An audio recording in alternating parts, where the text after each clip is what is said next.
수사 개시 2달을 넘긴 2차 종합특검이 2차 계엄 의혹 등과 관련해 군과 검찰 등을 동시에 겨냥하며 수사 전선을 넓히고 있습니다.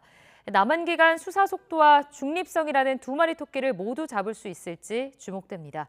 박광렬 기자가 보도합니다. 종합특검이 12.3 비상계엄 당시 합동참모본부 관여와 2차 계엄 시도 의혹에 대한 수사에 속도를 내고 있습니다. 김명수 전 합참의장의 자택 등을 강제 수사한 데 이어 검찰 내부망을 압수수색하며 계엄 당시 검찰 대응 과정도 정조준했습니다. 물론 여전히 수사 전반에 대한 물음표 섞인 시선도 있습니다. 2달 동안 구속하거나 재판에 넘긴 피의자가 없다는 비판이 대표적입니다.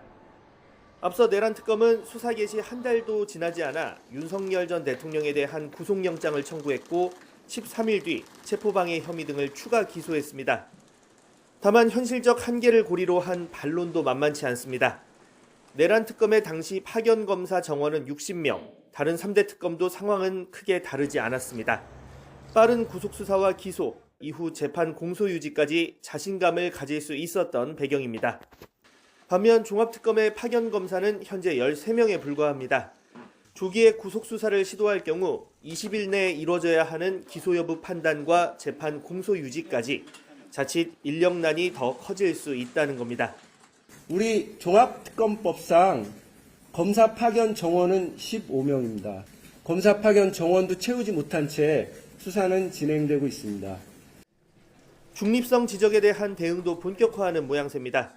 앞서 초대형 국정농단 의심 사건으로 이름을 붙였던 쌍방울 대북 송금 수사에 대한 윤석열 정부 개입 의혹도 다른 명칭을 쓰는 방안을 검토하고 있습니다.